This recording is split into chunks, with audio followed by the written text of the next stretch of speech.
Saviez-vous que le rehaussement des cils est réalisé de manière totalement différente selon les pays? Parfois, cela donne l'impression qu'il s'agit de procédures complètement différentes. Cette vidéo pourrait complètement changer votre perception de la procédure, car il n'existe pas de technique correcte ou incorrecte ici. Tout dépend de l'approche et de la philosophie de la procédure.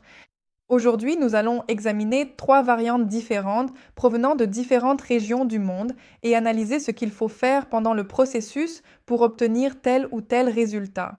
Nous allons justement étudier la technique de travail. Le premier résultat, c'est un effet de lifting très propre et naturel. Il est particulièrement populaire en Eurasie, en Russie, dans les pays de l'ex-Union soviétique, et il est aussi assez répandu en Europe. Et en quoi diffère-t-il des autres variantes de lamination des cils? Ici, on accorde beaucoup d'importance au naturel, à la précision et à la propreté du travail. Les cils doivent être bien séparés, sans collage, sans cassure, et la courbure elle-même doit être très douce et soignée. Dans quelle situation ce type de résultat est-il approprié? La première, c'est bien sûr tout simplement lorsque la cliente souhaite précisément cet effet, c'est-à-dire un résultat plus naturel. De plus, cette technique, ce type de résultat convient parfaitement aux cils longs, notamment lorsqu'il y a une paupière tombante ou un risque que les cils touchent la paupière, la peau ou l'os. Autrement dit, la longueur du cil ne permet pas de le relever de façon très prononcée. Il est donc impossible d'obtenir un effet lifting très marqué. Dans ce cas, on peut réaliser une courbure plus naturelle afin de contourner la paupière tombante. Quelle technique faut-il utiliser pour obtenir ce résultat? Tout d'abord, le choix des matériaux est très important ici. Premièrement, les pads doivent être très volumineux. Les pads plats ne nous conviendront pas du tout. Il est fort probable que les pads Dolly ne conviennent pas non plus, ou alors des pads de grande taille, par exemple M1 ou M2.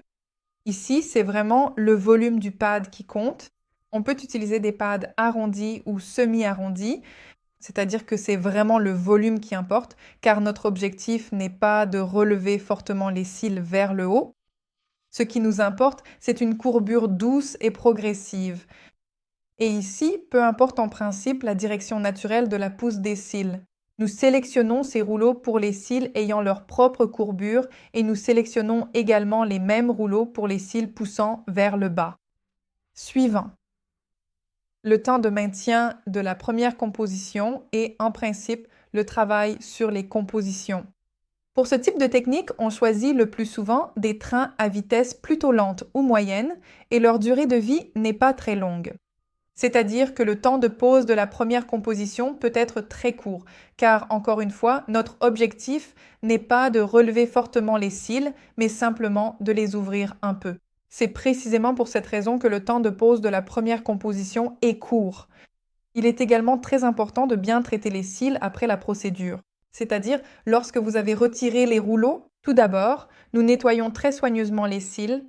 Ici, nous nettoyons très soigneusement et très efficacement les cils de la teinture et des résidus de colle qui pourraient rester. N'ayez pas peur d'utiliser de l'eau ou des shampoings spéciaux pour les cils. En général, nous nettoyons bien à la fois la paupière et l'espace entre les cils. Très souvent aussi, pour donner à votre travail une certaine élégance, une brillance, on utilise des sérums spéciaux, des produits spécifiques qui sont appliqués à la toute fin sur des cils propres. Vous savez, ces produits spécifiques rendent vos cils plus hydratés tout en les rendant plus brillants et vigoureux, ce qui sublime l'aspect de votre regard au quotidien. Ici, vous voyez une vidéo où j'applique ce produit sur les cils et vous pouvez observer comment le regard se transforme, comment les cils changent d'apparence. C'est vraiment la cerise sur le gâteau. Après avoir appliqué ce produit, il est nécessaire de bien le brosser, de peigner les cils, car, encore une fois, les cils ne doivent pas être collés entre eux. Il ne doit y avoir qu'une petite quantité de ce produit sur les cils. La deuxième option de résultat de la procédure, c'est l'effet extra lifting. Il me semble que ce type de résultat est particulièrement apprécié en Amérique latine. En fait, je vis en Russie et chez nous, il existe même une expression, le lifting brésilien. Précisément, le brésilien. C'est lorsque les cils sont vraiment très relevés vers le haut, c'est-à-dire qu'il n'y a pas vraiment de courbure à proprement parler, les cils se dressent immédiatement vers le haut dès la racine. Ce sont des résultats très spectaculaires avant et après la procédure. C'est comme s'il n'y avait pas de cils et tout à coup, hop, ils apparaissent tout de suite, énormes, très longs. C'est donc vraiment un effet lifting très marqué. La demande des clientes peut être la suivante. Je veux un effet waouh, je veux que ce soit vraiment très visible. En résultat, les cils sont vraiment très relevés, le regard devient plus expressif et l'effet du lamination est vraiment au maximum de sa visibilité. Comment obtenir un tel résultat? Ici, il est nécessaire de bien travailler la zone à la racine. C'est-à-dire que nous devons comprendre tout d'abord qu'il faut choisir un rouleau capable, en principe, de donner un tel résultat. Les rouleaux Dolly en taille M conviennent bien. En principe, tout rouleau plat avec un point de courbure dans le tiers inférieur fera l'affaire. C'est-à-dire que ce point le plus haut du rouleau doit se trouver directement à la racine, dans la zone la plus proche de la racine. Il ne doit y avoir aucun volume du rouleau, comme par exemple dans la situation précédente. Nous prenons un rouleau aussi plat que possible et appliquons la première composition au plus près de la zone racinaire. Je dirais même que nous ne laissons aucun espace par rapport à la zone racinaire. Nous appliquons directement la composition sur les racines et, ensuite, selon la situation, soit jusqu'au point de courbure, soit un peu plus haut. C'est-à-dire que la composition occupe, environ de 20% de toute la longueur du cil jusqu'à 40% au maximum. 50%, tout de même non. Donc, la zone d'application de la composition se concentre précisément dans la partie inférieure, plus proche de la zone racinaire des cils. Le temps de pause de la première composition sera ici long, car nous devons fortement changer la direction de la pousse. C'est pourquoi nous travaillons vraiment au maximum. D'ailleurs, autant que je sache, par exemple, dans les pays d'Amérique latine, on n'utilise pas de composition très rapide. C'est en fait une grande différence dans les préférences des professionnels. C'est-à-dire, vous pouvez m'écrire dans les commentaires. En général, un effet liftant aussi prononcé n'est pas obtenu grâce à des composants agressifs dans la composition, car ce n'est pas apprécié. Non, et d'ailleurs, je soutiens cela en réalité. Cet effet est obtenu précisément grâce à un temps de pause plus long de la composition. La première composition peut être laissée sur les cils pendant 15 minutes, 20 minutes, 25 minutes, et cela restera sans danger. C'est-à-dire que ces compositions, ces formules chimiques, font en sorte que la première composition ne brûle pas le poil, elle agit simplement fortement sur lui, mais grâce aux composants de soins présents dans la première composition, la sécurité est assurée. Si vous souhaitez apprendre à réaliser différentes variantes de lamination des cils, à maîtriser différentes techniques de lamination, y compris la classique et la coréenne, je vous invite à suivre ma formation en ligne. Tous les détails sont disponibles via le lien dans la bio du profil ou dans la description, ainsi que dans le commentaire épinglé. La troisième variante de résultat, c'est le lamination asiatique des cils. Ce sont aussi des techniques de travail très intéressantes et le résultat obtenu est vraiment original. Voyons ensemble en quoi consiste précisément le lamination asiatique. Tout d'abord, le résultat consiste toujours à coller les cils entre eux pour former de petits rayons. C'est donc une tendance actuelle. De plus, en ce qui concerne le résultat, la courbure est assez marquée, c'est-à-dire que le lifting est fort. Et en réalité, la courbure prononcée en Asie est obtenue d'une manière un peu différente que par exemple en Amérique latine. Qu'est-ce qu'on peut observer dans la technique de travail en consultant les comptes des spécialistes asiatiques? Ils n'utilisent pas ces rouleaux plats auxquels nous sommes habitués pour obtenir un résultat aussi marqué. Les spécialistes asiatiques aiment beaucoup utiliser des rouleaux volumineux. Vous savez, je dirais même qu'ils prennent des rouleaux arrondis, mais parviennent tout de même à obtenir des résultats très liftants avec eux. Autrement dit, nos spécialistes pourraient dire « c'est une erreur, ces rouleaux ne conviennent pas à ces cils ». Mais voici une approche légèrement différente du travail de la première équipe. C'est pourquoi un rouleau aussi volumineux et de si grande taille donne un résultat aussi saisissant. Comment travaille-t-il avec l'équipe première ici? Tout d'abord, la première composition est appliquée sur absolument tous les cils, de la racine à la pointe. Autrement dit, l'impact de la première composition est très important.